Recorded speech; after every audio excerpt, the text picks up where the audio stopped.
En este video ahora les voy a pasar a explicar detenidamente las pautas de descripción analítica del material cerámico, ¿sí?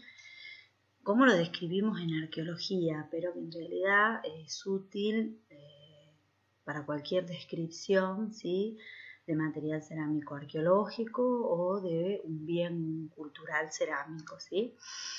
Primero vamos a ver, la etimología de la palabra cerámica, que deriva del término griego keramikos, que significa sustancia quemada. Pero, ¿qué es bien la cerámica, sí? El término cerámica abarca dos significados, ¿sí? Por un lado, la técnica y el arte del alfarero, y por el otro, el resultado de la aplicación de esta técnica, es decir, el objeto de barro cocido, ¿sí?, el producto.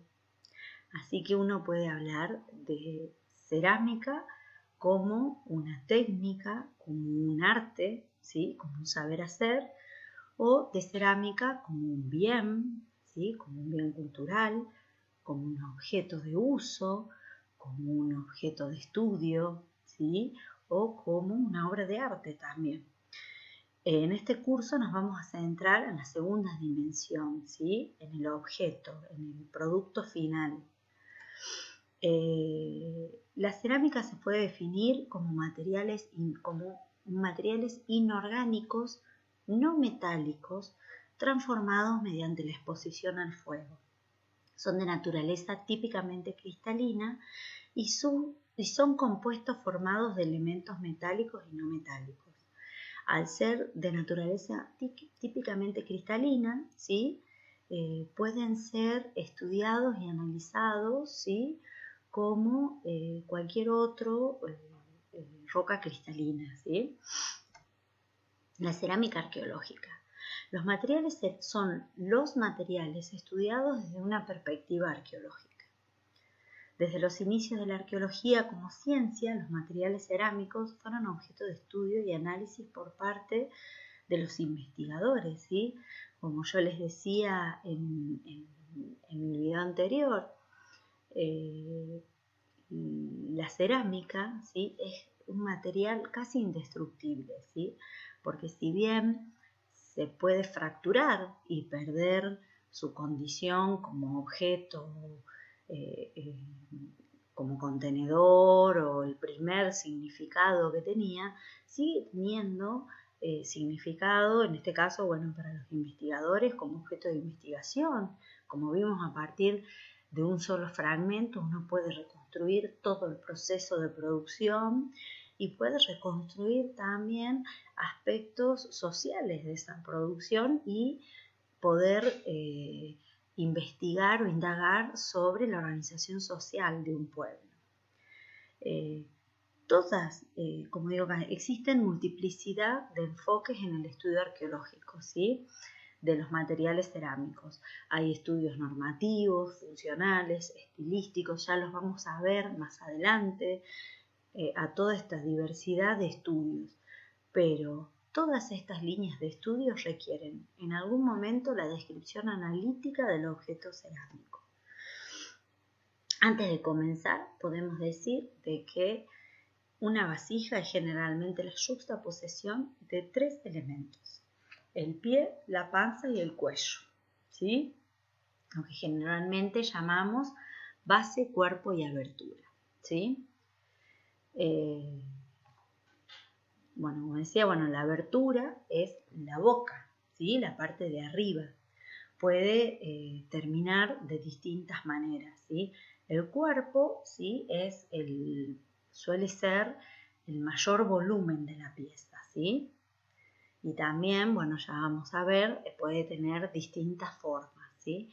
Y la base es la terminación de la vasija, ¿sí?, que suele coincidir con el soporte o el pie en muchas formas de vasijas, ¿sí?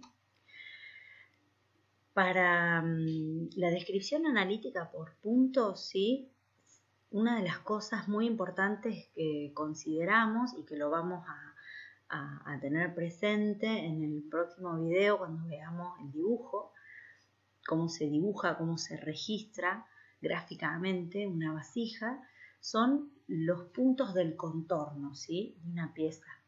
Cómo identificar en el contorno de una pieza los puntos más importantes, ¿sí?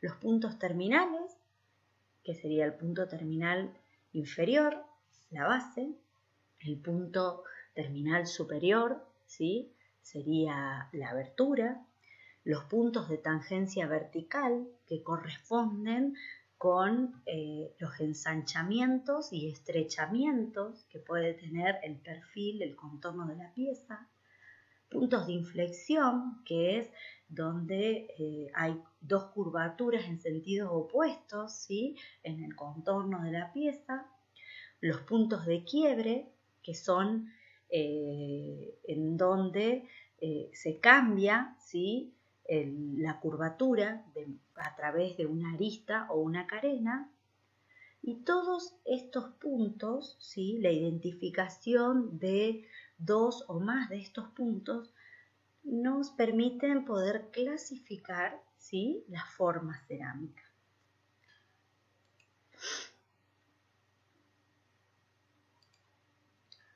Acá les muestro, ¿sí?, en dos dibujos, ¿sí?, los distintos puntos característicos que uno puede identificar, ¿sí?, en las piezas y las partes del cuerpo, ¿sí?, abertura, cuerpo y base. Está la pieza A y la pieza B. En base a estos puntos, ¿sí?, podemos seguir la clasificación propuesta por Anne Shepard en 1956, que es una clasificación que está totalmente vigente y que es la base y la estructura de todos los manuales de clasificación cerámica que se hicieron a posteriori, ¿sí? Uno puede clasificar, ¿sí?, es bajo 5 criterios la forma de una pieza: por su simetría, por su estructura, por el contorno, por la forma geométrica que representa y por las proporciones. Ahora vamos a revisar cada uno de estos criterios, ¿sí? Por la simetría. La simetría permite separar el material cerámico en dos grupos. Es lo primero que vamos a describir o observar en un objeto cerámico, si el objeto es simétrico o es asimétrico, ¿sí? Como decía, los objetos simétricos tienen un eje vertical de revolución, o sea, un eje por donde, si nosotros lo trazamos imaginariamente, podemos dividir la pieza en dos, ¿sí?, en dos partes iguales o casi iguales. Por supuesto que no tendríamos en cuenta si tienen una sola asa o si tienen alguna protuberancia, ¿sí? Nos referimos sobre todo al volumen mayor del cuerpo de la pieza. Y luego tendríamos los objetos asimétricos, que son aquellos que no tienen un eje vertical de revolución, ¿sí? En el caso de las vasijas serían vasijas alargadas, con formas zoomorfas, antropomorfas, fitomorfas, ¿sí? El resto de la clasificación de Shepard se centra sobre todo en los objetos simétricos, ¿sí?, en la primera clasificación. Los objetos asimétricos, ¿sí?, requieren de una descripción, de una caracterización particular, ¿sí?, para cada uno de ellos.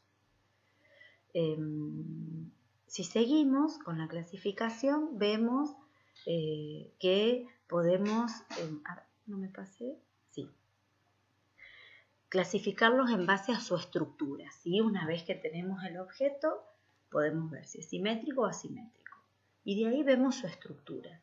Si la estructura es en base, es el criterio que analiza la relación que tiene el cuerpo con la abertura, ¿sí?, el cuerpo de la pieza con su boca. Entonces podemos tener vasijas de estructura abierta, ¿sí?, en donde su boca tiene un diámetro mayor a la del cuerpo, igual o mayor a la del cuerpo, ¿sí? son aquellas vasijas que permiten un acceso fácil a su interior, ¿sí? Para extraer. Luego estarían las estructuras con boca cerrada o estrecha, ¿sí? Con abertura estrecha o cerrada. Serían aquellos en donde la boca es de un diámetro inferior al cuerpo. A la mente se le viene a uno una botella o un botellón, ¿sí? Pero también hay otras formas.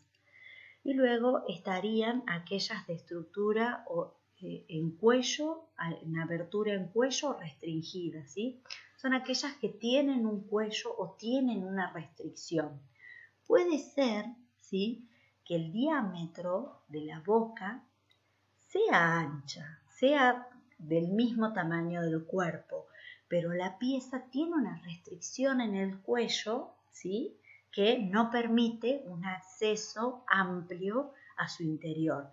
Suelen ser aquellas piezas en donde encontramos labios, ¿sí?, o puntos de tangencia vertical en el cuello. Acá tenemos una breve clasificación, ¿sí?, para que veamos esas líneas, ¿sí?, de tangencia, las piezas abiertas, las estrechas, y en cuello. Bueno, la forma también se puede clasificar por el contorno, ¿sí?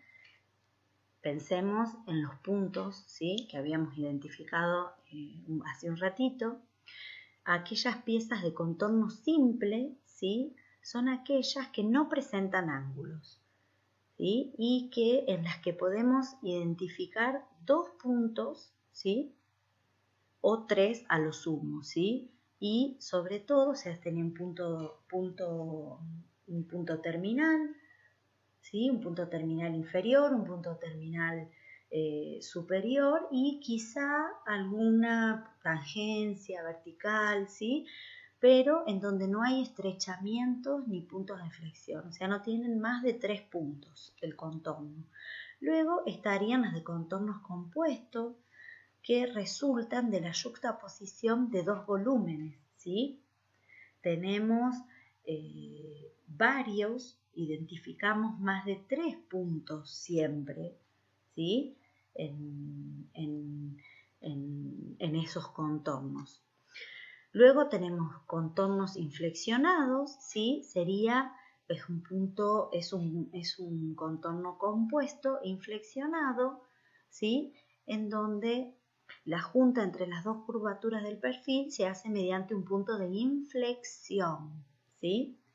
Y el contorno complejo, ¿sí?, sería aquel en donde tenemos 2 puntos de intersección o de inflexión, ¿sí?, y el total de puntos característicos, ¿sí?, debe ser de 5 o más, ¿sí? En ese perfil, en ese contorno, hay que identificar 5 o más puntos. Acá tenemos ejemplos, ¿sí?, de vasijas abiertas. En la primera, en la fila superior tenemos aquellas vasijas abiertas de contorno simple.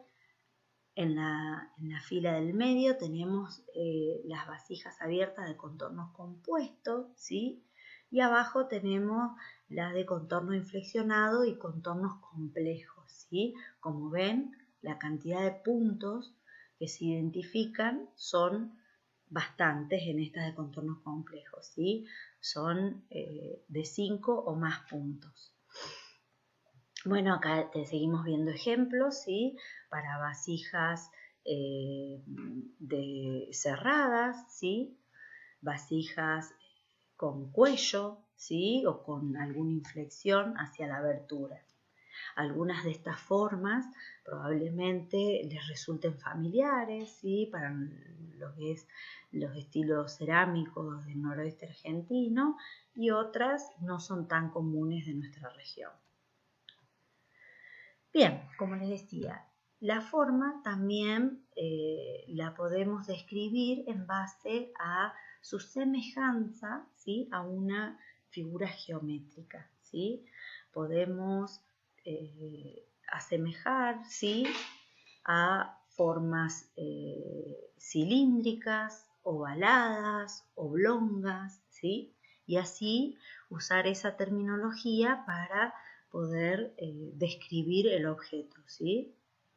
Como les decía, pueden ser 8 subclases: esfera, elipsoide, ¿sí?, ovoide, cilíndricas, hiperboloide, en cono, ¿sí? Estas serían formas de cilindro, de elipses y ovoides. Aquí tendríamos formas cilíndricas, ¿sí?, de hipérbola o de conos, ¿sí?, o dos conos unidos. También una parte importante o un componente importante para la descripción analítica, ¿sí?, del objeto cerámico es poder identificar las proporciones. La identificación de las proporciones también nos sirve para poder clasificarlas, ¿sí?, clasificar las piezas y poder indagar o agruparlas, ¿sí?, en torno a las piezas que tienen sus proporciones semejantes, ¿sí? Como podemos ver, para poder hacer estos cálculos de proporciones tenemos que identificar de manera inívoca, ¿sí?, los puntos del contorno, ¿sí? Bueno, la altura total es la distancia entre el punto terminal inferior y el punto terminal superior.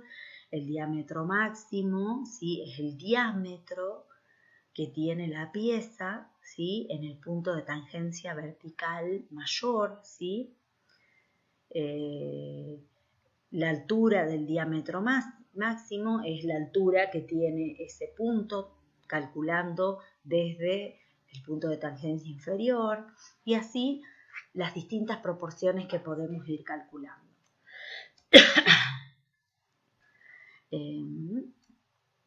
También, una vez que terminamos de clasificar, ¿sí?, a la pieza por su forma, por su estructura, por sus puntos, por sus contornos, por sus proporciones, ¿sí?, la pasamos a describir.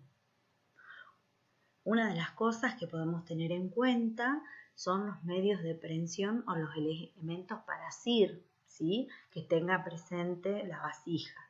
Los medios de prensión pueden ser resueltos de 3 maneras: por perforaciones, ¿sí?, que permitan que uno pase un lazo o un cordón, ¿sí?, para sostenerla; apéndices o protuberancias, ¿sí?, para poder agarrarlas o también enrollar un lazo; y las asas propiamente dichas, que serían manijas o soportes en donde uno puede introducir la mano o los dedos, ¿sí?, para sostenerla.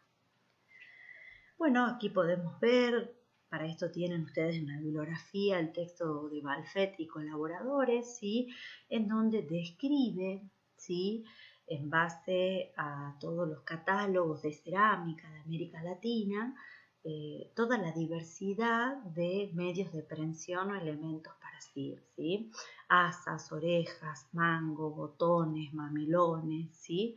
Acá podemos ver dibujos de esta variedad de elementos para asir. Otro de los puntos, ¿sí?, fundamentales para poder describir las características de un objeto cerámico es poder identificar, ¿sí?, las técnicas de decoración. Aquí les llamará la atención que los tratamientos de superficie de la pasta están incluidos como técnicas de decoración, ¿sí?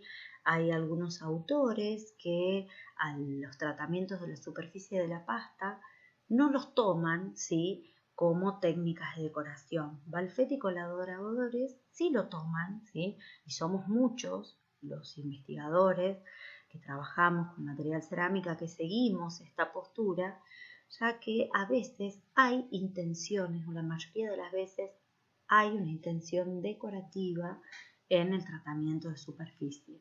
Como ustedes ven en el ejemplo, ¿sí? En el dibujo, la ausencia de alisado en un sector, ¿sí? De la pieza, y el alisado, por más que sea tosco, rudimentario en la otra, le está devolviendo una identidad estética a la pieza, ¿sí? Este objeto, así como ustedes lo ven, puede ser, ¿sí? Fácilmente adscribible a un estilo, ¿sí? Y a una población que tenía esa práctica, ¿sí? Para ellos tenía un significado, entonces, bueno, por eso decidimos también tomarlos a los tratamientos de superficie como técnicas de decoración, ¿sí? Bueno, el alisado es la acción de emparejar total o parcialmente la superficie de la pieza cuando aún está húmeda, ¿sí? Luego tenemos el pulido, que es la acción de emparejar total o parcialmente la superficie de la pieza por frotamientos repetidos al final de los procesos de secado, ¿sí? Esta operación da a la superficie un aspecto de brillantez. Como ven, el pulido deja marcas del instrumento que se usó para pulir. Tenemos el raspado, ¿sí? Es la acción por la cual se da un aspecto granuloso o rugoso, ¿sí? Otras de las técnicas de decoración, ¿sí? Que ya serían aquellas que implican la modificación de la superficie, tenemos la incisión, ¿sí? En donde se producen cortes en la superficie. Modificación de la superficie también tenemos la técnica de excisión, ¿sí? Por la cual se retira parte de la materia, del material cerámico de un objeto, ¿sí? Arrancándolo, recortándola, ¿sí? Cuando la pasta está firme, pero está todavía con humedad, ¿sí? En estado cuero. El grabado, ¿sí? Es otra de las técnicas de modificación de la superficie.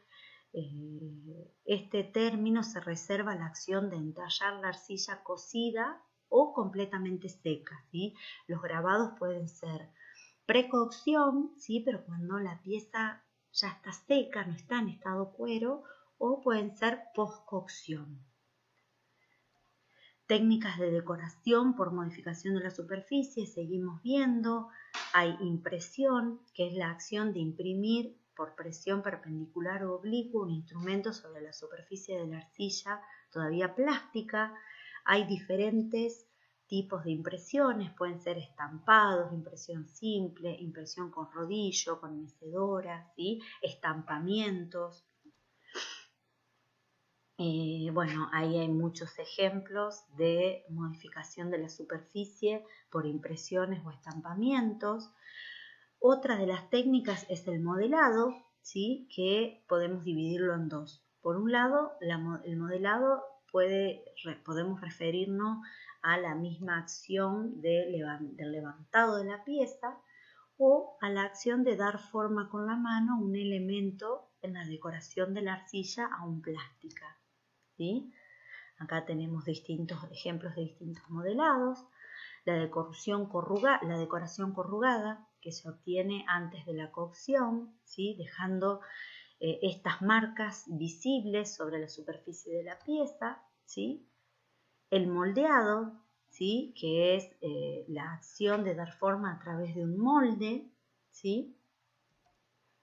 El engobado, que es la acción de recubrir antes de la cocción la totalidad o una parte de la superficie con un revestimiento de naturaleza arcillosa que se llama engobe, que es espeso.